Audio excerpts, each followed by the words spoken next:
Okay. So today's everybody, thank you for joining.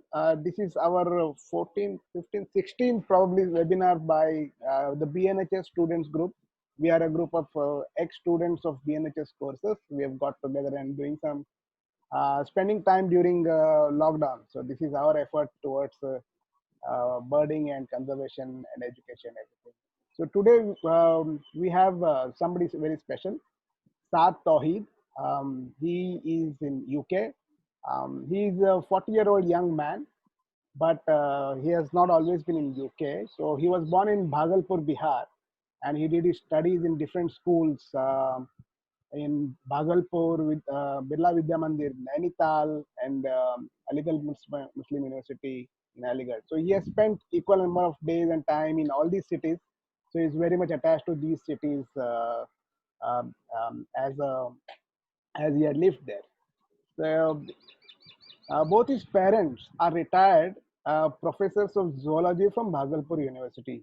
They live in Bhagalpur even now. His father, Professor Akhtar Tawheed, is very much interested in fishes, and he used to teach special paper fish endocrinology to PhD students, and has done some excellent work in the conservation of Gangetic dolphin, educating the locals who were otherwise hunting them for due to extinction.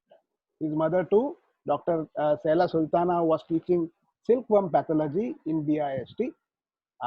She has a very interesting research paper for her PhD, which has intrigued Saad till now, till date.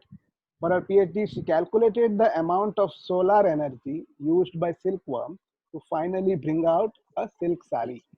So अरे very, YouTube पे on करो very interesting. And in terms of his family, his wife Nabila, I think she has also joined today for the session. Works for TCS and always encouraged him for his birding. That is very good to hear. Um, Saad and Nabila, they have three lovely chirping handful children. Ryan 10 years, Ibad 6 years, and Hadi is 2 years old. Ryan has slowly got into birding now, and which is actually a good sign for a young person. Apparently, he also has his own eBird account, and he's counting his the species he has seen. Very nice. So, in terms of Saad, coming back to Saad, he has been working in TCS for the last 16 years. He's worked on various projects across the globe, USA, UK, Philippines, Mexico, etc. Currently, he is a business relationship manager in TCS, based out of London, UK, for the past 1 year. But that's not all.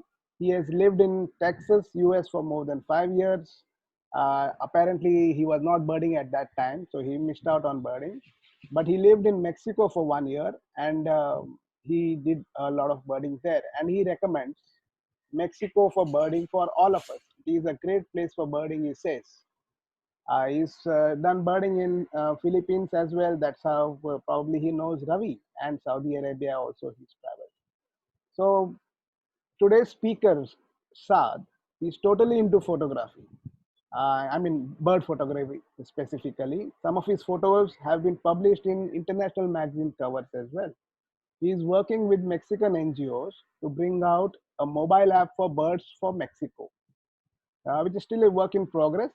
Some of his photos have been selected for this another upcoming book of birds in Mexico. The artist and author has taken of his photographs for sketching as well. Very nice. Saad has a huge group of friends and fellow birders all over South India, and he goes out for frequent birding trips with them. He also has a keen interest in astrophysics, and obviously he travels the world. So, with that awesome introduction, let us hear and see what UK has in terms of birds. Over to you, Saad. Before that, I request everybody has already muted. I request to hold on to your questions till the end. Then you can ask the questions. Saad, over to you. You can share your screen. Thank you, Francis. Thank you so much.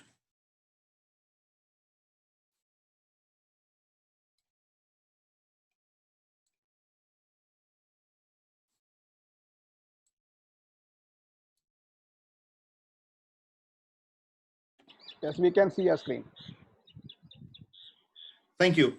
So, good morning, good evening, everybody. Thank you so much for joining. I would like to especially thank Ravi for introducing me to this group, and to Francis for arranging this excellent webinar, and to everybody else who has taken time, obviously during the odd times of their day, to join this session. So thank you so much.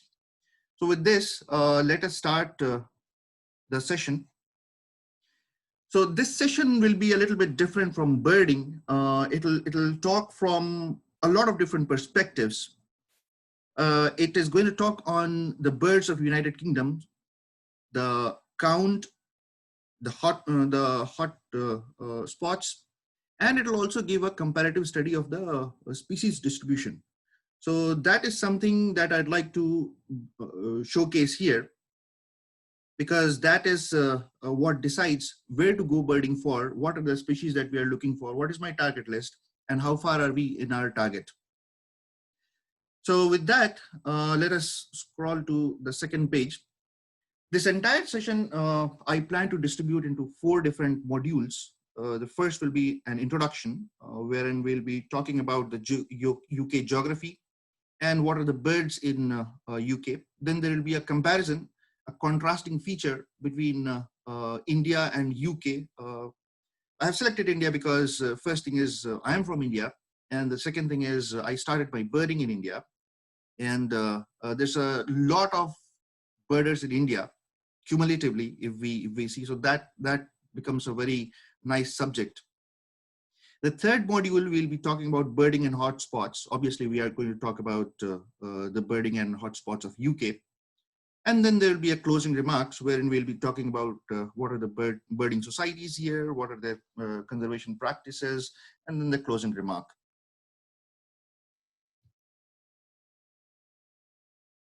Saad, your screen is on full screen by any chance? If not, please put so that we. Yes, Francis, it is full screen. No, you can go to view and just click on view and go to full screen mode. It is a PDF, so it should have that. Yeah. Yeah, this is good enough, Saad.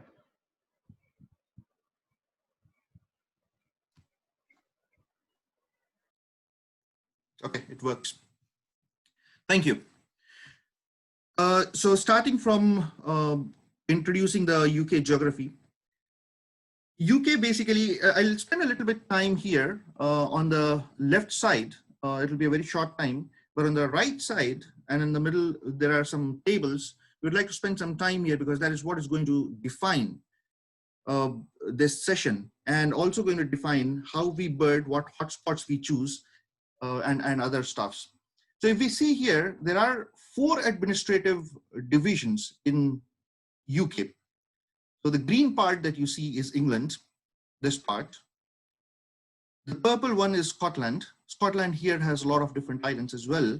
These are Shetlands. And we have the red one, which is called Wales. And this is a part of Ireland. This is called Northern Ireland. The rest of the one, which is white, is called Ireland.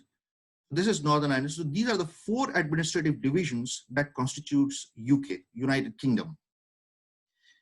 So when in our further sessions, what we will do is we will try to figure out where are the hotspots, and then we will try to position them into different administrative divisions, and then see what do we get there, where do we get it. Now, here, let us concentrate on this table a little bit. This is the bird species density. When we talk about the bird species density, it actually talks about what is the probability, or how high is the probability of seeing a species in a place. So this table, I'll not go in detail explaining everything, but I'll just take the first row and I'll explain, because this will be having a reference in the below tables as well. So if you see England has 565 species, and England has a total area of 133.95 kilometers square. So if we just divide the number of species, or if we just try to find out how many species are present per kilometer, so we get a bird density, which is 0.43 percentage. So this means that 0.43% of the species that is found in England, you will be able to see those many number of species in 1 kilometer square if you start birding. So this is not on a very this is on a very general scale. This is not I'm not talking about any hotspot here. It is on a very general scale. And likewise for Scotland, Wales, and Northern Ireland. Now, if you see, Northern Ireland has the smallest area, but it has the highest number of species. When we say this highest number of species, we are talking in terms of the bird density. So if you go to Wales, Wales has 1.74. This means that you can see 1.74% of species that is found in Wales in 1 kilometer square. Likewise, let us go to the second table and let us see what we have here. Now, this table talks about the total Indian birds in the lot. When we talk about Indian birds in the lot, we are talking about how many birds are there in England. And out of these 500, let us say that there are 565 birds in England. And out of that, we have 320, which is already present in India, which makes it as 56.64%. So the rest, which is not found in India, where we are positioned, we can target those birds. So now, see, if you take all these 4 administrative divisions, you will be finding that there are some birds which are present in India, while others are not. What we have to do is we can take this table and this table combined together, and we can come to a very generic thought that suppose that if I go, let us look into the total number of birds found in India. So we see that 64% of the birds is found in Wales. So for the rest of the species, we can go and we can see here that Wales, we have a very good chance of seeing a bird in Wales rather than going and seeing the same bird in England. So now Wales becomes a hotspot for my birding because of the data which is gathered from these 2 tables. Now let's take a little bit deeper perspective into it. And let us go to the 3rd table and let us see what we can infer from here. Now, this is basically a species comparison between the administrative divisions of UK. So if you see, England has 565 birds in total. Out of these 565 birds, 360 are found in Wales. And 460 out of this 565 is found in Scotland, and similarly for Northern Ireland. Now, what we have to do is we can compare these 3 tables. This is usually what I do when I go for birding or go to a new place. These 3 tables are very, very helpful for me. So that is why I would like to present here and give a perspective of how one can find what is the best hotspot in mind. Let us do a comparison. Let us say that we talked about Wales earlier, that yes, Wales would be a good spot if we can go. Now let us see here Wales. Wales have 361 species. Out of these 361 species, 360 species is found in England. Now if we go to this table, 360 species of these 361 is found in England itself. So does Wales become a hotspot for us? Because there is just one bird which is extra, which we can find in Wales. So does Wales become a hotspot for us? Another thing is, now there is one bird, and suppose that there is somebody who is looking after that one bird, he's searching for that one bird. Do you think that he can go to Wales or he can go to England to search that bird? Now for that, we can go to this table and we can see that seeing the bird in Wales has a higher probability than seeing that same bird in England. Now, these are just the numbers. These are derived out of pure numbers. These are just a logical explanation. This may be true at a given point in time when we look into the numbers, but it also depends on various other factors as to what is the geography, what is the conservation status of the bird in that place, do we have enough number of hotspots in that place where we can find this bird, etc., etc. So basically, these three tables can show us a comparative study of the birds which are present and our target list as well. Now, let us move to the right side. Now, if we see, this was the green part. This was England. And in England, we have few of the very hot spots, which is highlighted here. And similarly for Wales, for Scotland, and for Northern Ireland. We will talk about all these things in detail, but I just wanted to put here for everybody's attention. But we'll talk about all these things in detail.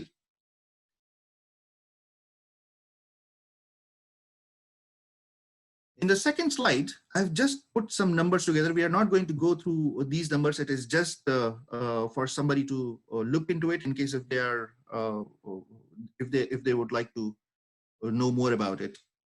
So we'll skip this slide. Now we'll talk about the birds of UK. We will start from the woodland birds. And before getting into it, I'd like to put a disclaimer here that any photo that has my name on it is my photo, and the other ones are picked from Google. So let's talk about the birds of UK, the common birds. We'll start from common birds, and as and when we get deeper into the presentation, we will talk about what species is found in which area, and that will give you a perspective of where to go and look into for the birds of United Kingdom. There's a very good bird, a small bird. It's a European robin, and it happens that European robin is the national bird of UK. It's very common here, very chirpy, and you can find it everywhere. It's common chaffinch, European greenfinch, European goldfinch. There's Eurasian blackbird, songthrush. Songthrush is a very, very melodious bird. Then we have great white-throat, reed bunting, etc. There are a lot of different common species. These are just the common species that I'm listing here. This is a world of tits. Like if we talk about Mexico or if we talk about the LATAM countries, that's a world of hummingbirds. At this place, we have a lot of tits here. So there are 8 in this small place, and they are very beautiful. So we have Eurasian tit, we have long tit, great, the marsh tit, the bearded tit, the willow tit, and the crested and penduline tit. Now here, if you see the marsh tit, this is the marsh tit, and this is the willow tit. If you see both of them, let me put both of them into the same frame. Both of them look very similar.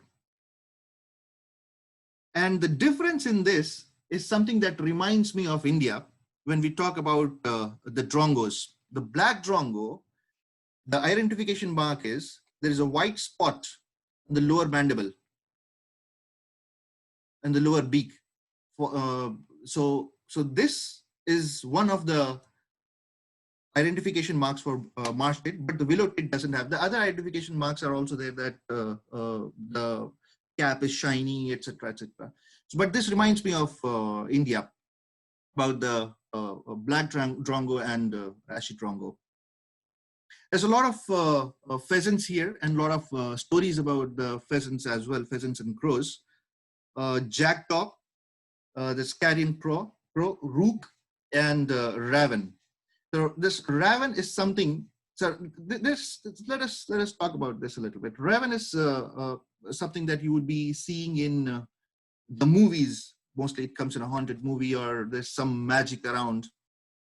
But whenever they show a raven, they will also talk about jackdaw. Now, these are very magical creatures, and unfortunately, very ill-named. So jackdaw, let us talk about jackdaw. Jackdaw was one of the birds which was sacrificed very often. If you have to start a journey, it was basically a sign of good luck or a sign of evading the evil. So this was where jackdaw was used. And this was very prominent in the Nordic area. We are talking about Scotland and other northern parts.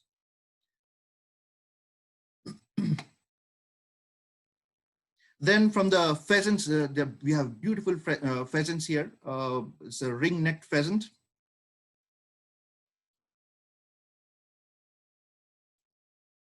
Lady Emerest pheasant, golden pheasant.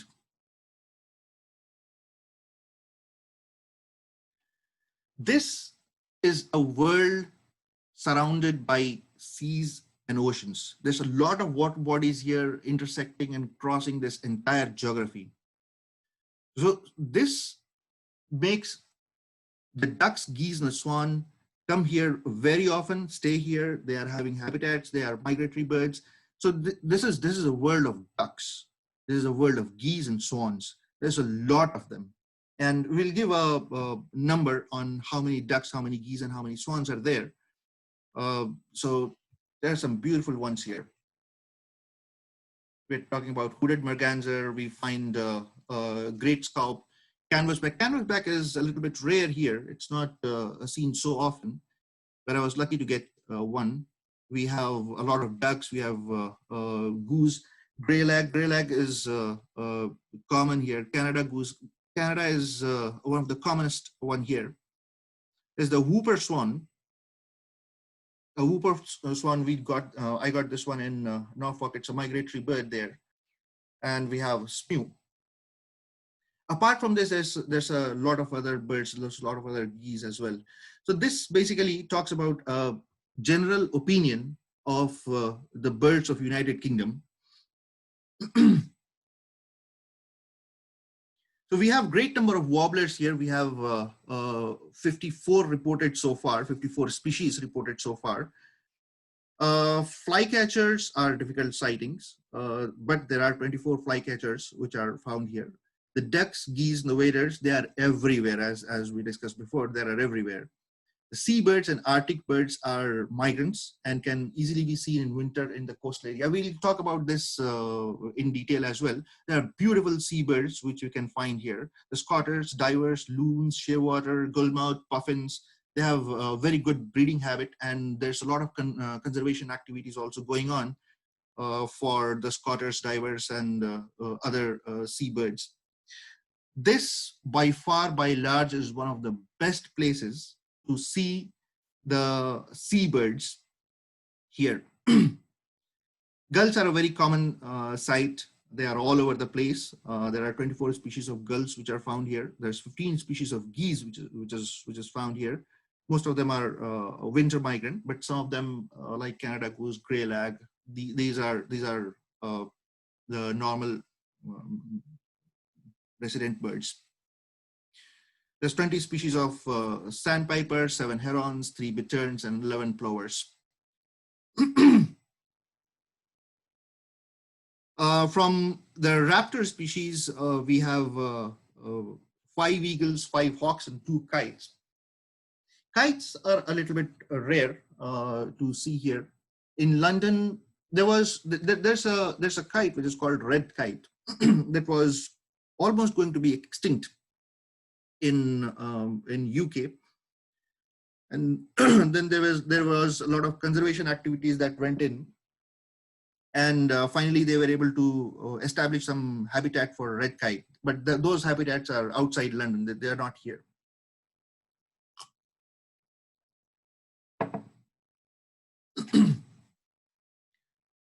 We have 12 species of owls which are found here.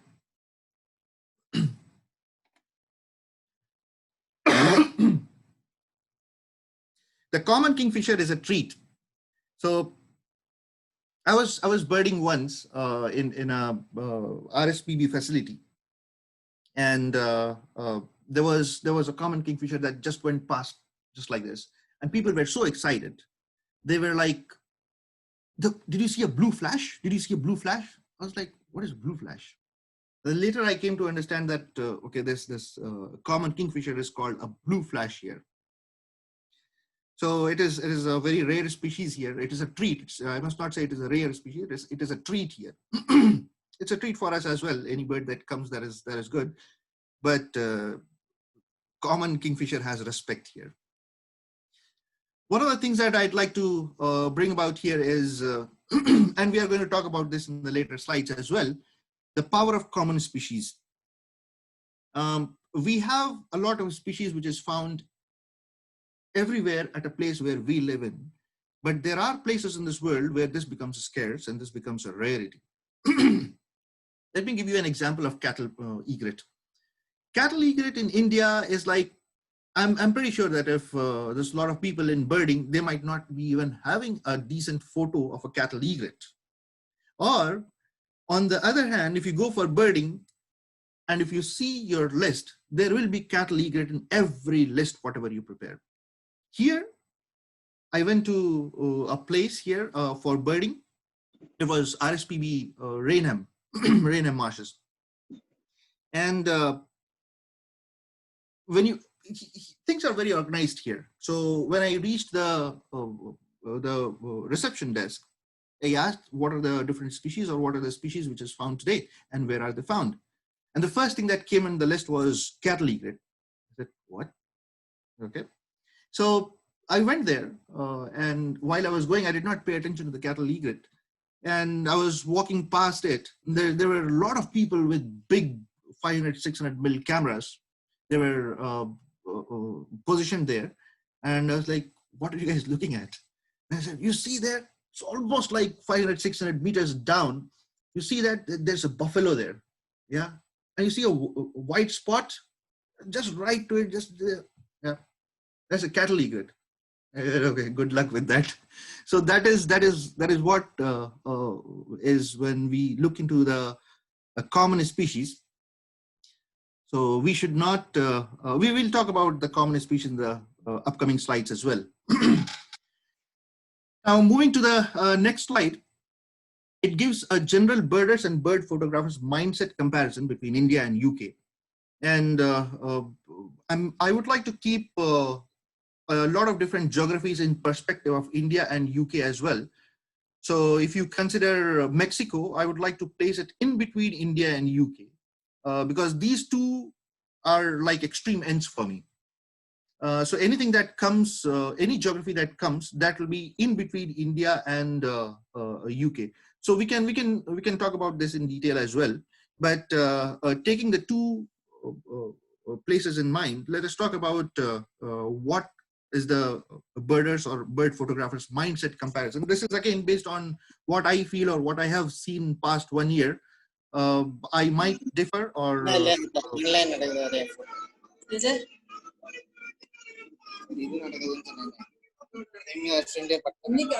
take care of it, Saad.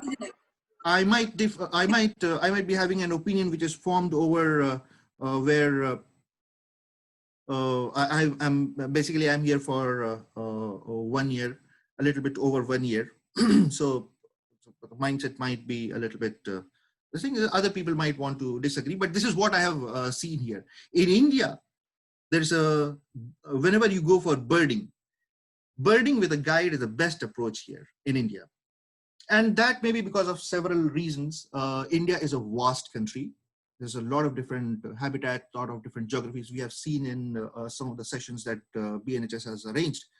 We were talking about the different geographies of India and what are the species. So there's a lot of different factors that that defines India. And I would say, see, there are a lot of different organizations which says that the geography changes every 8 kilometers. So in case if you're preparing a bird's list, that bird's list has to be specified only for those 8 kilometers. And then if you are birding for a longer distance, suppose that you go for 20 kilometers birding, you are birding on a car, then it's always good to prepare a list of 8 kilometers. The list should be 8 kilometers long. So that is there. In India, it's a wide and vast place. There are other things also. The guide has a knowledge of the land, availability of the knowledge nuggets over internet. When we talk about this is a very interesting thing, and I'd like to bring to everybody's attention. There's a knowledge nugget over internet. So in India, we do not find a lot of knowledge nuggets over internet. There are things we can figure it out. We can talk to the birders, but over the internet we cannot find it. But in UK, on the other hand, we can find a lot of knowledge nuggets. When I talk about knowledge nuggets, I see a lot of people blogging. I see a lot of people giving a daily sighting report. There are different societies in UK which publishes the regular daily sightings. They have sightings over a month. They have sightings over a period of weeks, seasons.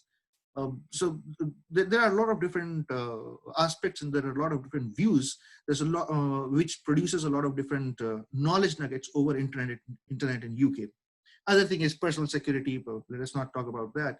And there might be some unknown restrictions. So as we go deeper into this, we will figure it out that UK, US, even Mexico and Philippines, they are very organized places. And when you go for birding, there will be a placard which will say that there's an entrance fee or you cannot go, it's a restricted area. But India, we usually do not find. And there might be some unknown restrictions when we go in. I'll just give you an example. There's a person in the photo whose name is Prashant. So Prashant and me were birding in SML, we call it SML, it's a Shoninganallur marshland in India. And there was a place where we were not supposed to go, and we didn't know about it. So at least I didn't know about it. So when I was going forward, Prashant said that don't go there. Why? What happened? You should not go there. There'll be somebody who will be watching, and as soon as you enter there, they will come and they'll catch you. So that really defines as to what is there. I mean, either you can put a placard there which says that you cannot go further, and things like that. So there are a lot of different reasons for unknown restrictions also. So the best approach is to go with a bird guide. But here in UK, it is all self-exploration. They have very good natural parks and reserves. They have very nice facilities. There are care facilities for differently abled people as well. And so you can go, you can guide. So the moment you get into a place, they will have all the information there. You go to the information desk, they will give you, they'll first hand over the map of the region, and there'll be definitely somebody would have written a book about it. So they'll be having that book. So you can go and you can find out, you can read it for the first 15-20 minutes, you can go through that, and then you can figure out where to go, what to do. That is first thing. The second thing is, everything is connected. So if you go from one place to another place, it is not like you'll be just jumping over some rocks, and there will be a very good, decent pathway which will be made, and then you can go around that.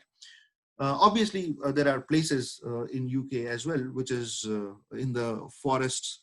So those places will be a lot wild than the tamed places. And of course, you can hire a guide as well if you want, but guided birding is a little bit rare thing here.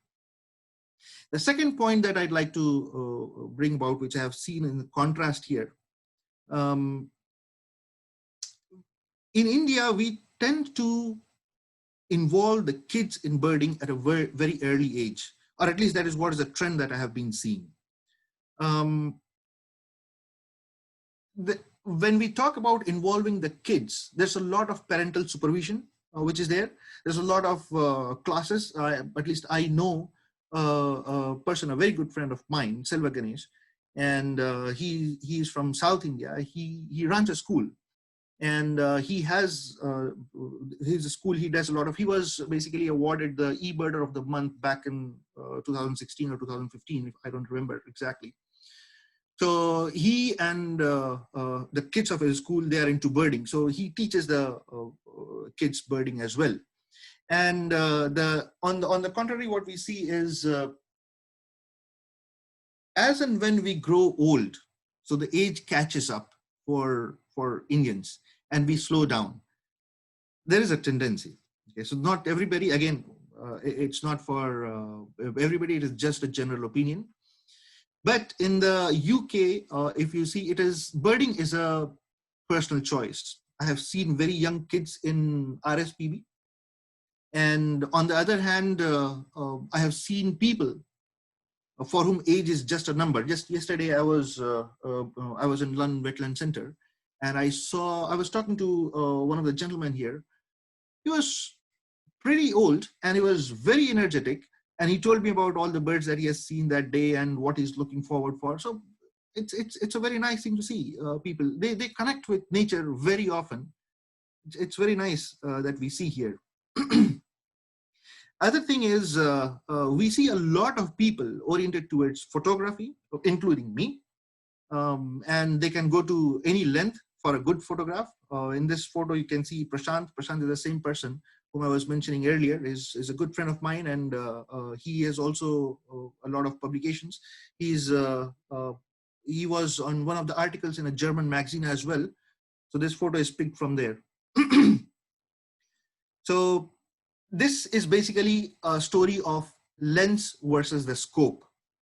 And if you see here in UK, you will be seeing a lot of people not into birding. You will see a lot of people in bird photography. They'll be having some big lenses around, but most of the people you will see come with a scope or a binocular. I'll tell you a story. I was in Norfolk. I was birding there, and there was a group of 11 people that we were birding together. And I was the only one who was carrying the lens. Everybody else was having a scope. And I think I have a photo down there. I'll show that photo also. It's pretty hilarious. So with this, let's move to the next slide, where we'll talk about the hotspots and what are the different species that we found in that we can find in the hotspots. So the first thing is we'll talk about England. Again, going back to where we started from, the administrative divisions. So we are going to take only this part, which talks about England. And here also we have a couple of places that we have listed down here. There will be other places as well, but these are the prominent places in birding in UK. So there's a place called Spurn Point. Spurn Point is, if let us zoom here. So you see there's a basically a island which is formed here.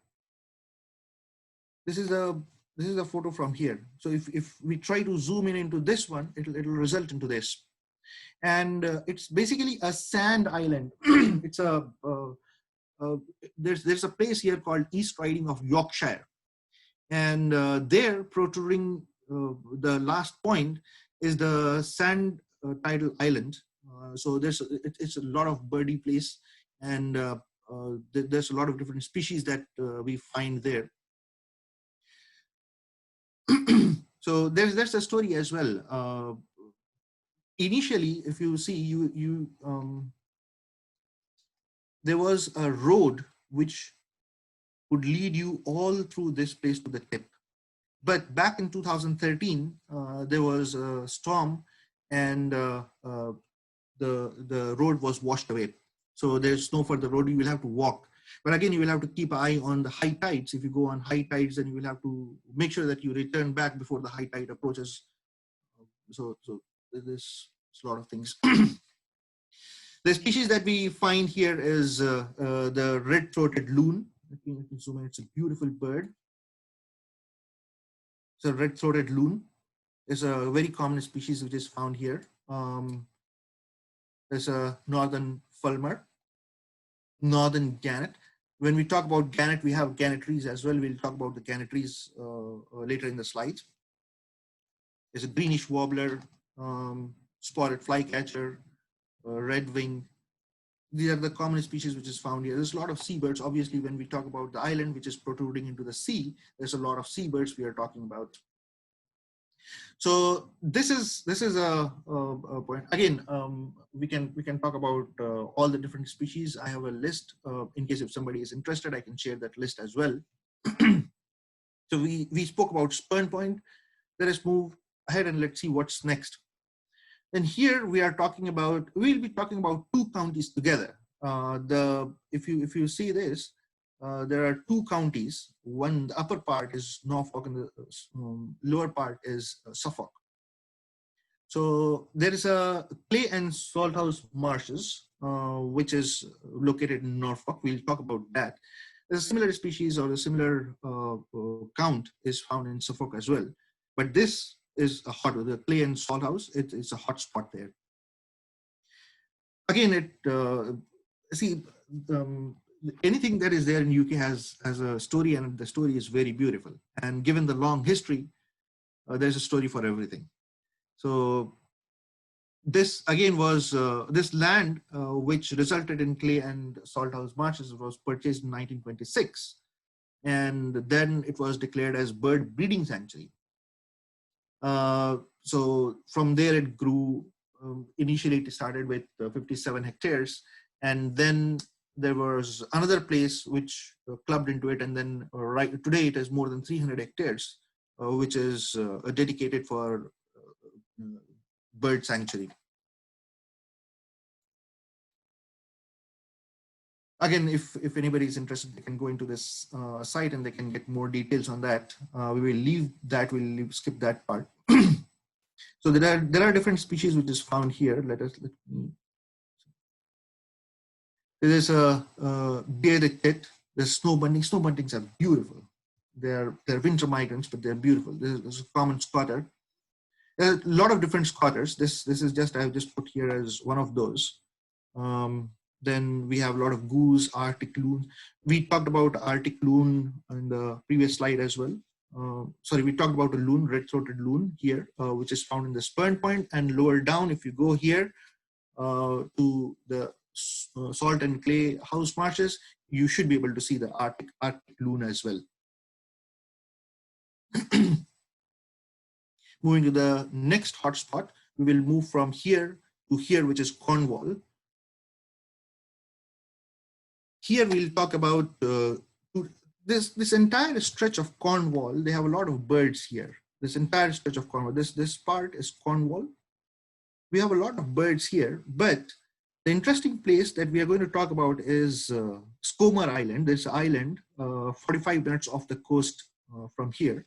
And there's Isle of Sicily. So these are the two places we'll be talking about. The other places, they have a lot of birds, but these are pretty interesting things, pretty interesting places. And we'll talk about Skomer in a little bit detail in the later slides as well. So these are the different birds that we found that we find here. We find greater skua, red crossbill, subalpine warbler. There are a lot of different loons which are there. We have already seen Arctic loon and red-throated loon. Those are also found here. So when we talk about all these different birds, we have one bird that is called Atlantic puffin. Atlantic puffins they have a lot of presence here, and Skomer is actually famous for seabirds, which includes the puffins. They come for breeding here.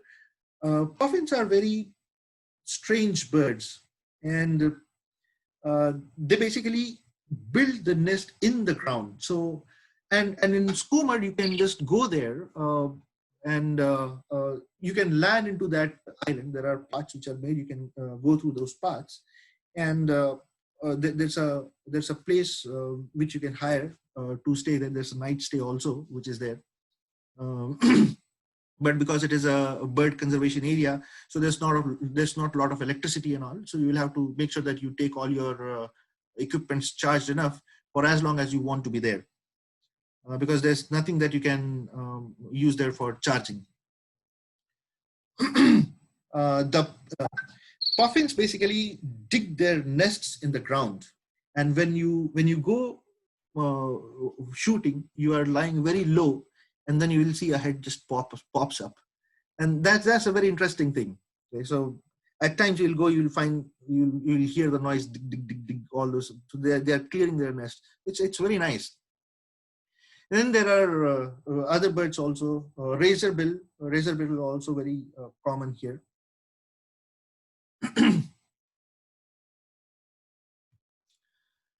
So those were the hotspots. We spoke about this place. We spoke about Norfolk and Suffolk. We spoke about Cornwall, where we spoke about Scobar and Isle of Scilly. Now let us go to Scotland and see what we have in Scotland. Scotland is again a coastal area. So here there's a lot of birds which is found here. And we have also seen that it also shares the boundary with England. So this entire stretch, we have a lot of birds and a lot of hotspots. But there's one hotspot which shines bright. It's called Fair Isle. Fair Isle is basically one of the islands which is located in Shetland.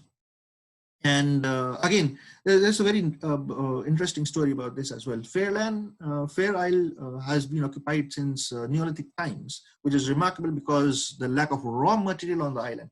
So when we see here, there's no way in which you can bring in the raw material inside for anything. When I say raw material, I'm talking about building a place or establishing electricity and every other amenities that is present in the modern world. And it's a secluded place, and it's a heaven for birds. So that is very nice, and it still holds its sanctity till now. I mean, it's not that because the world today has turned modern and it is a hotspot, so a lot of different travel agencies, or it's not like that. It's pretty same what it was there before. It is preserved, and that's very nice. So. Saad, one request has come. If you can mention the season to spot these birds, it would be helpful for people who travel there often. Sure. So for Fair Isle, we'll start from here, and then we'll go back and we'll finish that part as well. So for Fair Isle, it is basically resident birds are there, and obviously winter months. It's very nice because there's a lot of migration that happens from the north side. The migration which happens from the north side doesn't stop in Fair Isle, but it comes down to Cornwall area as well. This area, when we were talking about Scomer and all, we were talking about the winter months. This puffins and all, they come during the winter months. They nest here, and that is where we can see puffins. So it's see this long-tailed duck and all, you will be able to see in winter months. But when you talk about horned grebes or common eiders, that is year-round. You can see here red-breasted mergansers. All those things you can see here all the year round.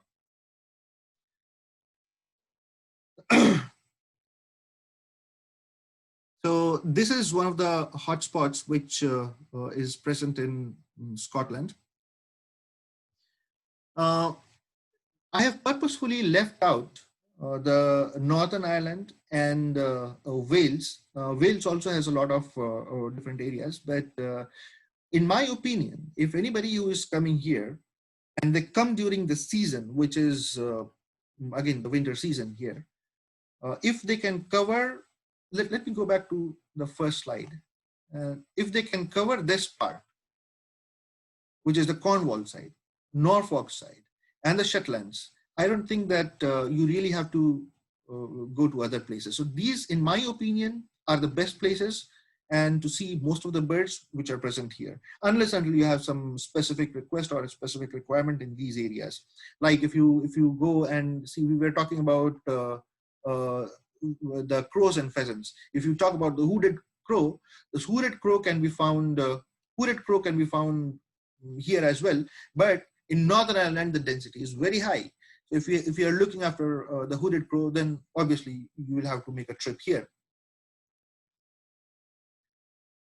So those are like further drill downs of what we are looking for. But by far, by large, these are the hotspots we have.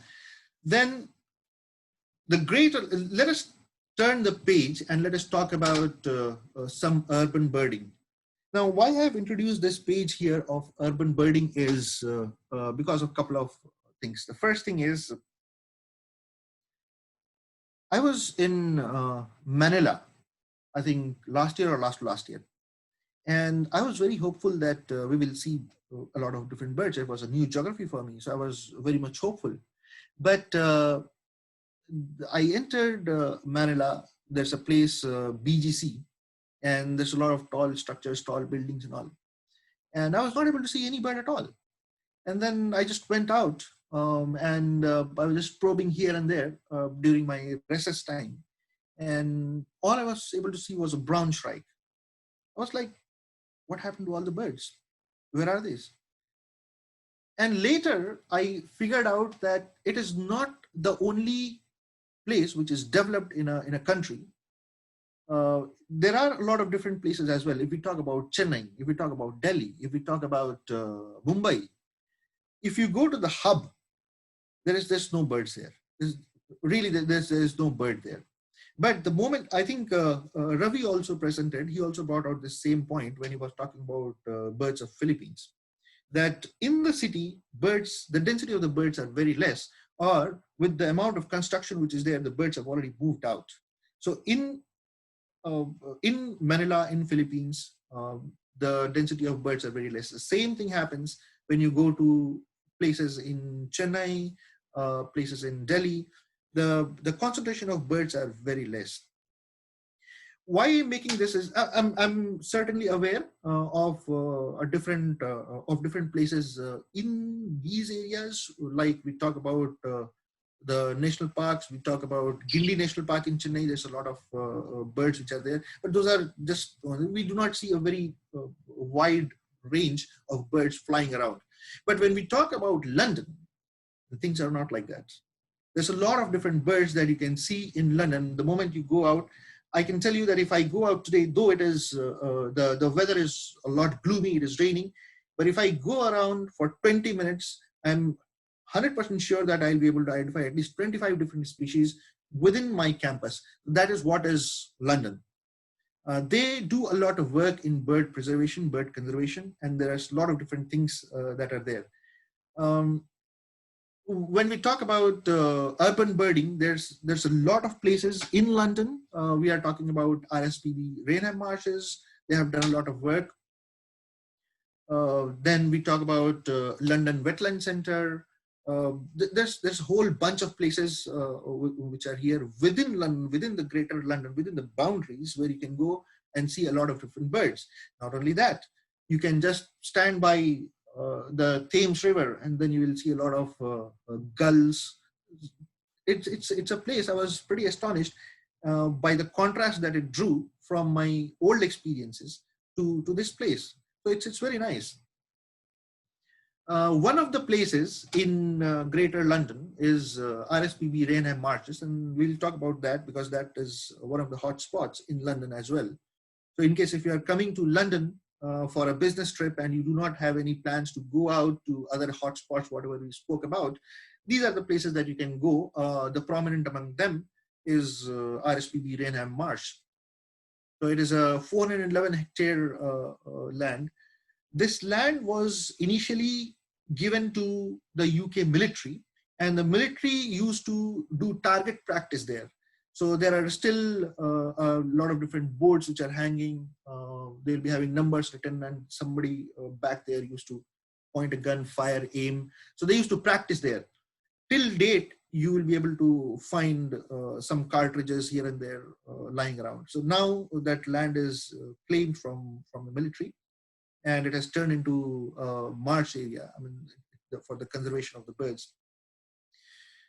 Now, what you will see here is what they have done.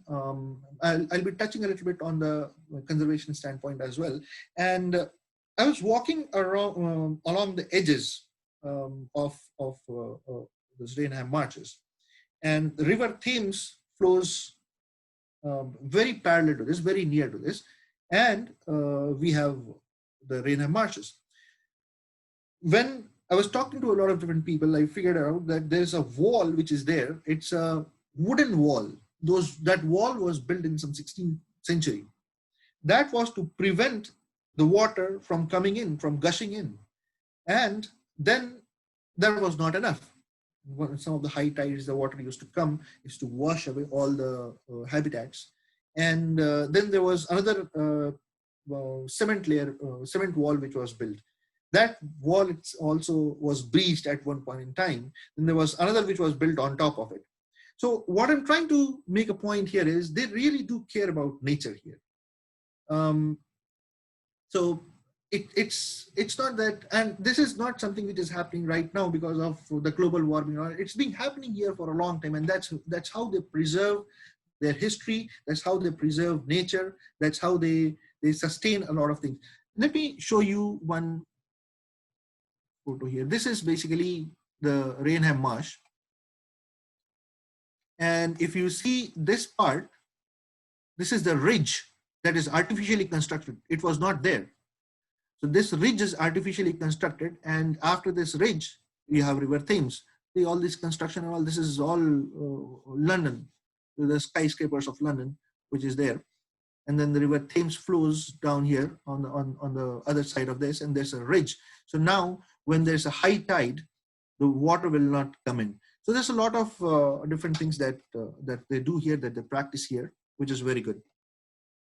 The common species that we see here is, again, the northern lapwing, Canada goose, great crested grebes, obviously in winters, European goldfinch, Eurasian blackcap. These are the species that you can find here round the year. These species, they're resident birds here. There's a lot of different species. I've given a complete list here. The number of species that is found or that is reported in Rainham Marshes is 223 species in total. So in case if you are coming here for a business trip or something, this is the place that you might want to land up in. There's a ticket which you'll have to buy here. I'm pretty sure that if you go to this Rainham website, you will get more details on this.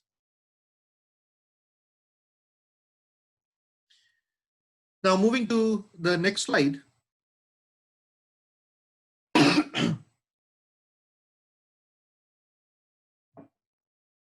Here we are talking about the common species. I have given a reference earlier as well. We'll be talking a little bit in detail. I'll be talking from, this slide is constructed more from the bird photography standpoint, wherein you see there's a lot of different common birds which is found in, these are the species which is found in both India and UK.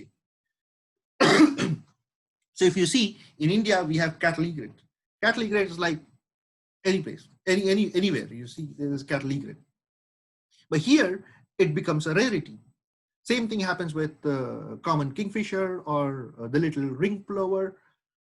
So these birds which are found in India, which is very common here, which is very common in India, becomes a rarity in UK.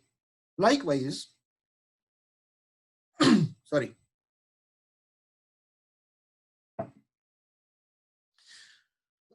Likewise, when you see in UK, there's a very common pigeon here. It's called common wood pigeon that you can see anywhere.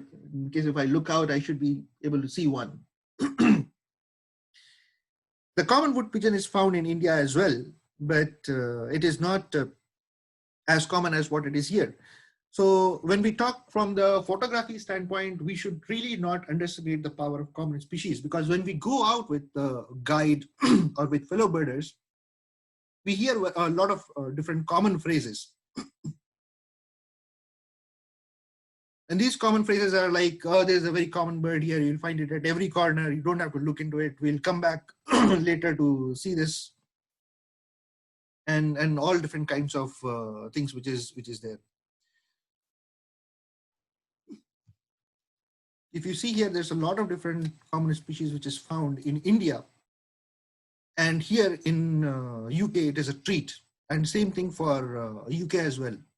There's a lot of different species which is found in UK, which is very common here, but it's a treat in India.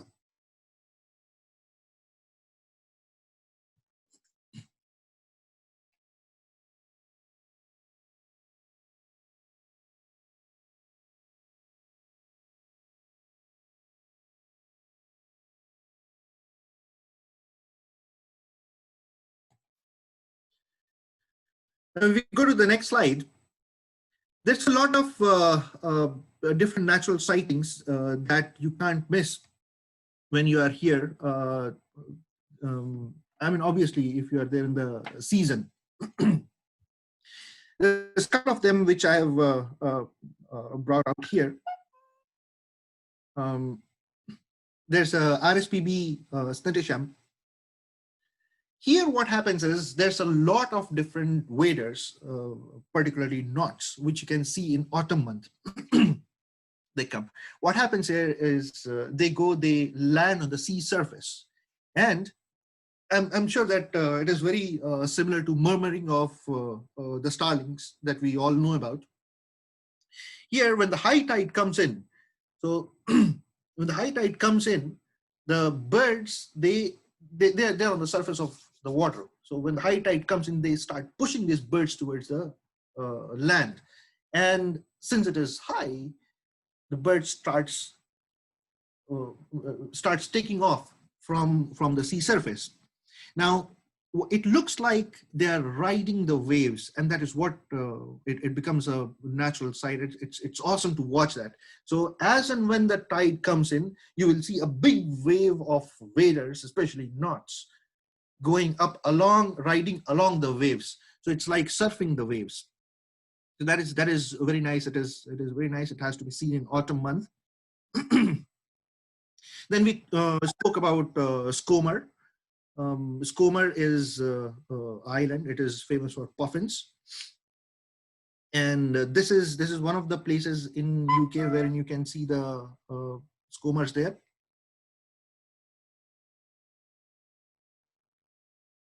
Sorry, you can see the puffins there in Skomer. In addition to the puffins, you can see the shearwaters, razorbills, gannets, the fulmars, and there's a lot of different dolphins and all that you can see in Skomer. Now, when we go to Skomer, you cannot just go into Skomer. There's another place where you have to go, you have to land in, and then you buy the tickets and then you go there. It's all very organized. So it's called Pembrokeshire. So they run the tours there to Skomer, and then you can go. There are a lot of different tours which is there. The one is like you can just go and come back. The other one is a landing tour when you can go and you can land on the island and then move around and look around for the birds and then come back. There's a third type wherein you go there, you land and you stay there for the night. But you will have to make all different kinds of reservations everywhere where you go. Now, parking is a very big thing in UK. So you will have to think about parking at all the places. There's a lot of different places where you can park. You will have to pay for it. There's a lot of different places where you cannot park itself. So Pembrokeshire comes in one of those places where you cannot park your car. You cannot park your vehicle. It is prohibited. So you will have to plan accordingly when you plan for these islands. Then another place is Bempton Cliffs. It is next in my list as well. So the the best time to go here is from March to October. And you see a lot of gannets there. It's also called a gannetry. It is one of the largest gannetries in the world. And there's a chalk cliff, and these gannets, they come and they breed during the season here. So that's also very nice.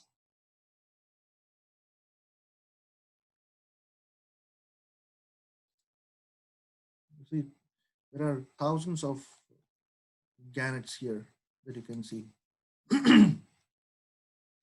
The last year's count for gans was approximately 200,000 to 250,000 birds which were found here in Bempton Cliffs. Bempton Cliff is again a RSPB. We'll talk about what is RSPB in the next slide. But Bempton Cliff again is an undertaking of RSPB, and it's very well maintained. You can go, anybody can go, anybody can see. There's nothing, and there's a lot of different species also there. This is also one of the hotspots in UK, by the way. In the next slide, we'll talk about the birding societies in UK and what UK has done for the bird conservations and how they are teaching people. If you see that, you would have heard me referencing RSPB a lot of different times during the presentation. So RSPB is Royal Society for the Production of Birds. It was established in 1889. It's a charity-based organization. So when you go there, you will have to purchase a ticket, and you can also purchase memberships and all. All over UK, it has approximately 200 reserves, which they are already there. Right now, approximately 80 or 90 of them are operational because of the COVID situation, but usually it is very good. Then we have the Royal Parks. Royal Parks, again, it dates back during the early times of monarchs. And there's a park there. I just like to take this meeting a little bit off track. We talk about IST, we talk about a lot of different time zones, which all has the origin from the GMT. Well, I must not say origin. It is basically a reference from GMT, which is again a Greenwich Park. Greenwich Park, it comes under the Royal Parks. And we have a line which separates the time zones. So this Royal Park, which is a Greenwich Park, was used for hunting deers. So we still see a lot of deers roaming around there, along with the birds as well. So they have done a lot of different things for the preservation of the birds as well. There are a total of 12 parks to this date, which comes under the seal of the Royal Parks. Then we have WWT, which is also known as the Wildfowl and Wetland Trust. And again, there's a person called Peter Scott. He was the son of Antarctic explorer Captain Scott, who wanted Peter to get into the the wildlife and natural history and all those things. So Peter was also interested in sailing and painting and all those things. So he is the one who created the IUCN Red List, which measures whether the species are threatened or endangered. And he was also the founding chair of WWF. So you see that panda symbol which is there, that panda symbol, the panda logo, that comes by Peter Scott, because he was very much into painting and all. So he painted the WWF logo. Again, the WWF logo also is a charity-based organization, very similar to RSPB. And they also do a lot of conservations for birds. So you can go, you can buy tickets and all. As of yesterday, I was there in London Wetland Centre. Their hides are still closed, so you cannot go there. The county has requested them to close the hides because of the COVID situation. But the other areas of the park that is freely accessible, you can go and you can access that. Then there's a British Trust of Ornithology. They are basically research-based organization, and they sponsor a lot of different courses. In case if you are interested in any studies in UK for ornithology, you can come here. There's a University of Buckingham as well that also offers a lot of different courses in ornithology. So in case if somebody is interested, they do a lot of research work as well. I'm talking about the University of Buckingham. So There's a lot of different places where you can go and you can see the birds of prey. So there are 10 plus individual running centers across US where they do the bird shows. These are basically those people who are into birding. They might not prefer these places because we go into wild places, but these are from the conservation standpoint, establishing and re-establishing the habitats, or introducing the birds, making people aware of what the bird does and all. So they have a lot of different events which they do along with the local people. You can go, you can buy a ticket. They'll put the gloves, and then you can fly some falcons and all those things. So that is from the conservation standpoint. And we have also referred as the red kite, which was about to be extinct, and that was brought into. So they do really take care of the birds, the natural history of the land. That is very interesting to know, and that is very nice to know. And nearing towards the end of the session, these are some of the trips that was there. I have just plugged in some places where I went in. There's Pulikat in Tamil Nadu. I think there's a lot of people from Chennai also who would be here on this call. Then this is Saad Towheed and Pangod. Unfortunately, when I studied in Nainital, I was not into birding, but later I went there for birding. I was remembering all the good times there. This is Philippines. This is where I met Ravi. I mean, not in Eco Park, but in Manila. And this is basically the UK places. And you will be seeing, if you see here, everybody has a scope. Everybody has a scope. And there was only one guy, which is me, who was having a camera. So it was a little bit odd, but it was a good experience. And the end of the session, we'd just like to say that stay connected. There's a lot of things that we can do together. These are my coordinates in case if you would want to connect me on anything. In case if you have any further questions, you can obviously WhatsApp me on this number. And in case if you want to call, this is my number. I also respond to emails. So this is my email, which you might want to do. We are into the birding and wildlife adventure. So there's a wildlife and adventure group that we are creating. And this is not fully functional at this point in time, but the sole purpose is to bring the professional enthusiasts together who have genuine interest in birding and wildlife. So basically, I go around. So yeah, I can take you as well. So it's just that thought.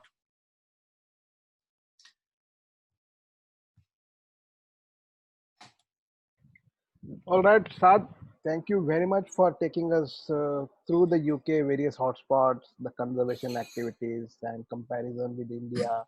Wonderful session, very intriguing, I must say.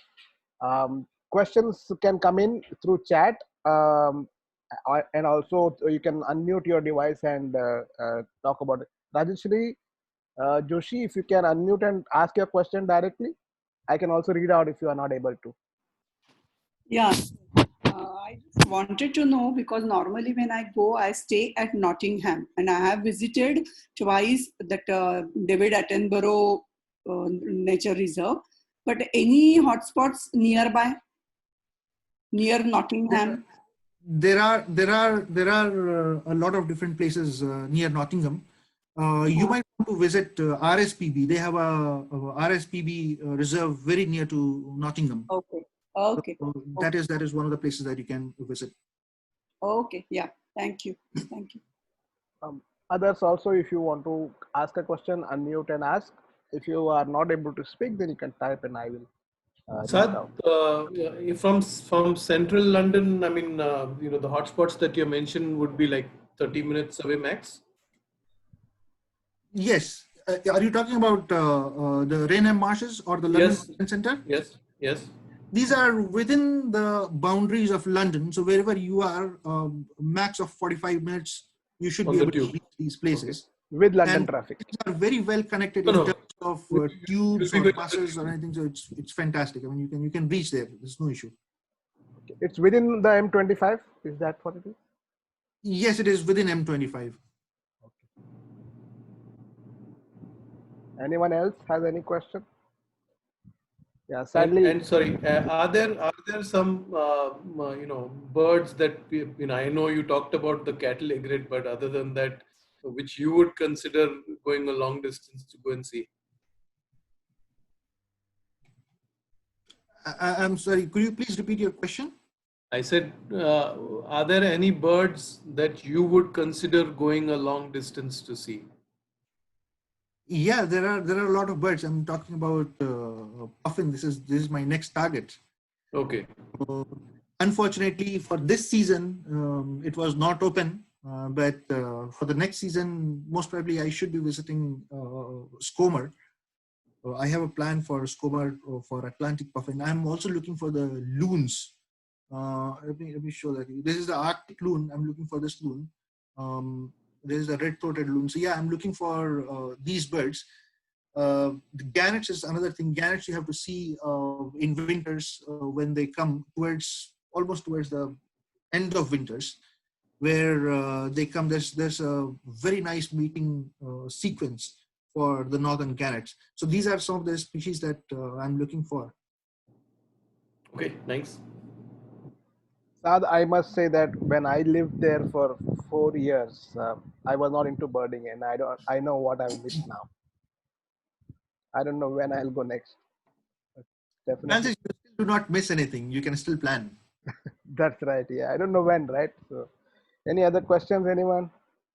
Anyone want to discuss anything? Ketki, I know you said that you've been to Bampton Cliff and she saw gannets. Thank you for that remark. Anybody else?